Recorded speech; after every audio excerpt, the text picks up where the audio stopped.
What is up, everybody? Escape211 here, and today we are doing a video for the Is It Good series. We're going to focus on a mech. I was going to put it there, but maybe I'll just go to the inventory. And the mech we're going to focus on is Shadow. As you can see, I got the new skin that we got recently from the loot rush. Hopefully they do some more loot rushes, but that's beside the point. I wanted to focus on Shadow today because I've had a few people ask me, is he worth unlocking and that kind of stuff. I wanted to see or talk about the idea of, is he good? Is he worth unlocking? So let's talk a little bit about that. First of all, a little background on Shadow. If you've been using him or have known him since the beta or early days, he was, and I'm saying was a force to be reckoned with. I actually have a video that I previously did. I can put it in the description, but it's one where it was all about how Shadow used to work. His ability that he has called Stealth, it used to be called EMD, or maybe just EMP, like an electromagnetic pulse. I can't remember what EMT, I can't remember what the initials were now off the top of my head. If you remember, feel free to say, or what they meant if you remember. I might actually have that in my old video, but I can't remember off the top of my head. But anyway, it was called something different, but it did something very similar to the Stealth thing now. But they changed it a little bit. Now, back then, when you went into the stealth mode, it actually jammed or messed with the targeting system of the enemy. So if it was a player trying to target you, trying to manually put the crosshairs on Shadow was tough unless they were at a certain distance. It actually made it really hard to just even manually target them. It almost like pushed against the crosshairs or the reticle to do it. It was very difficult, very frustrating, very hard to hit him. And with the AI, it was even crazier, because once you hit the stealth button, the AI, as you know, will automatically cycle between targets. It doesn't even have to do manual targeting for things like long arm, which is pretty crazy. But back then, if it couldn't manually cycle onto Shadow, it would just turn its head to the next target. So if a Shadow was coming up on an enemy and you hit stealth or the stealth ability, it would almost like turn and show its back to you, because it would just turn to another target. And it made it really easy for Shadow to get in and wreak havoc. Almost too easy. It was crazy. In my other video, I think I actually have one where he fights an AI brick house, and I have the shotguns on him, and the brick house turns away from me. I shoot him in the back. I run away, hide, wait for the stealth ability to recharge, and came back and did it like, rinse, repeat. Did it 2 or 3 times and killed a brick house with Shadow, like solo. It was crazy how strong this mech was. And because he's small and so fast, it was like he was the end all. I mean, you could use him for capping fonts. You could use him for harassing the enemy. You could use him for hit and run attacks. You could also just destroy enemy mechs. I mean, he was a monster. Super, super good mech, and one I would always say, like, absolutely worth investing all of your time and resources into. He was like one of the best mechs in the game. However, they've changed so much since then and really hampered this guy's ability. Now the AI, it has trouble targeting in stealth mode when you use Shadow, but it can actually hit him. And I've had instances with Shadow where I've been hit with long arms and totally devastated, like in a single shot, especially against those Zephyrs with the long arm 10, long arm 8 combo the AI likes to use at my level. So, it's definitely changed my thinking on all that and made it harder to suggest, saying absolutely, no-brainer, this guy is worth unlocking. But still, even with the changes, we want to ask, is it good? Is it still worth unlocking this mech? Well, that's a good question, and that's why I want to talk about it. So when you get Shadow, or when you're able to unlock him, he's a rare, so he starts at 3 stars, and he starts with 8 energy, the way I have him right now. If you look at his upgrade path, he will get up to 12 energy max, which is common, and that's normal for light mechs, as the max amount that they can do. 12 is not bad, as we talked about before. There's definitely good loadouts you can do with 12. For example, my kill shot right now has been at 12 for a little bit, and he uses 2 of the Javelin 6s, and that's a great loadout. Super effective, one of my best early mechs in a given match right now. So it's very viable to get a mech to 12. It's also not bad at 8, which is kind of nice. When you first unlock Shadow, he's at 8, which, as we talked about with Lancer and probably other mechs that are lighter mechs, or of lesser value, getting them to 8 or 3 stars, I think all of them it's 3 stars, is totally viable. It's totally worth doing. You can do 2 Javelin 4s. You can do 2 RPG 2s. You could do a single long arm 8. I mean, there's options, good options for that. But you know, it's different. Obviously, you play Lancer differently than you play Shadow. Shadow overall is like a guy that his ability and the way he works make him an early match mech. That's what you're going to use him for. He is pretty quick. He's not the quickest, but he is definitely one that you can use as a font or as a point capper early in a match. He's really good, I would say, in general for hit and run attacks, especially when you get him up to like 12 energy. Using 2 missile rack 6s on him isn't bad at all. I mean, that's actually a pretty decent loadout. It means that you can easily turn on your stealth ability, run in, do all the missile damage, and get out before the enemy will attack you. I mean, it's a very viable strategy to use him for hit and run attacks if you want to do that. A little bit harder when he's at lesser energy, but even at 8, it's not bad if you're using like RPGs. You could use 2 RPG 4s, get in, do some damage, and get out, likely before your stealth runs out if you time it well. And all that. I mean, I'm sorry, I didn't really say this before, but his ability, if you're curious as to what it is, his ability puts him into what's called stealth mode. So usually when you see an enemy on the map and all that stuff, it will show up and they'll cycle through your available targets with crosshairs. The shadow ability, stealth ability, takes it off. I believe it takes it off the map, as well as makes them untargetable. So anytime you want to shoot them, it has to be manually targeting. So that can be really tricky, especially since he's a fast mech.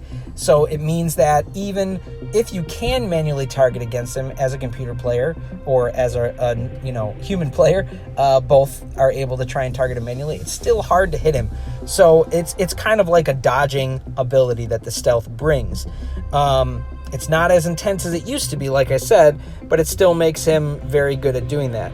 I will say something that isn't often said about him is that because of his stealth ability, it makes him especially good at taking out lock-on based enemy targets. So your javelins and your rocket mortars have a very difficult time dealing with Shadow because you can easily at a distance turn on the stealth ability, get up in their face, and then there's not much that they can do to stop you.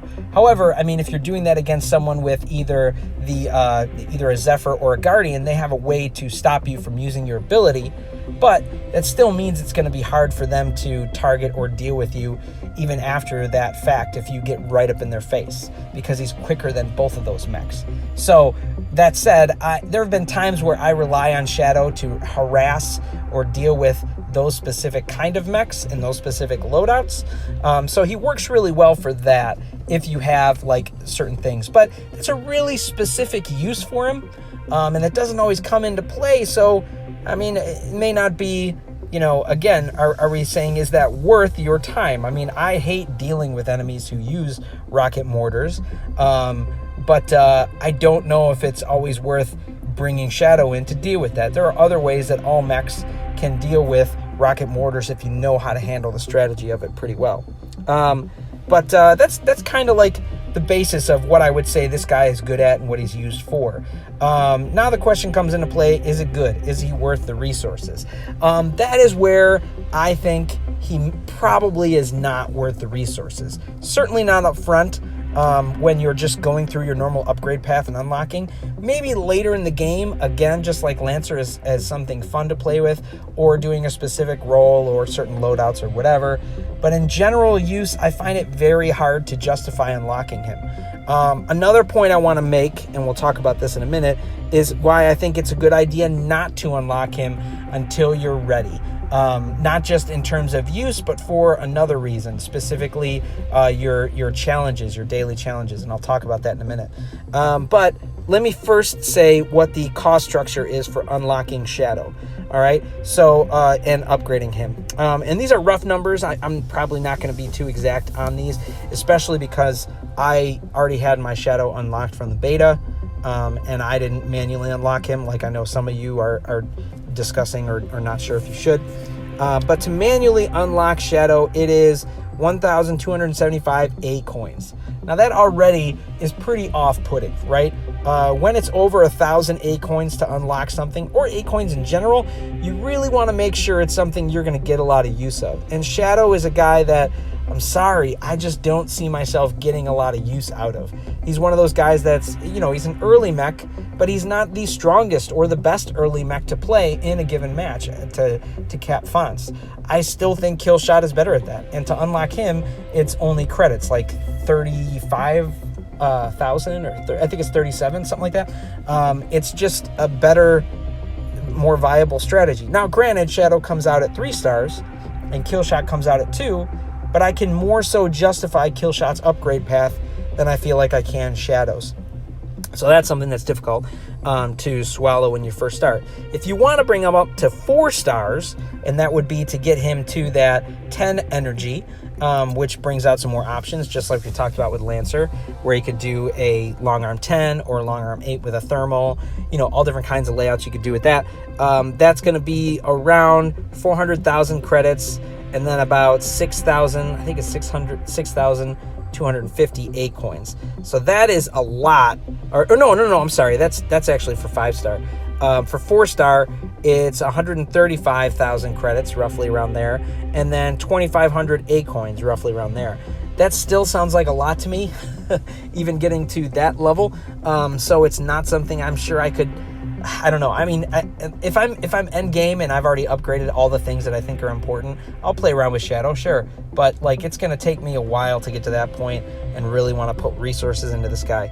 If you want to go up to 5 stars, it is 400,000 credits, roughly around there, and then about 6,000 credits, or like I said, I think it's 6,250 A coins. Sorry, not credits. And again, a huge chunk of change to do that for either one of these, that I think it's really hard to justify doing that. Now, that would get you up to 12 doing so, which is great, but I don't know if it's worth doing. So in the summary, I guess, saying, is it good?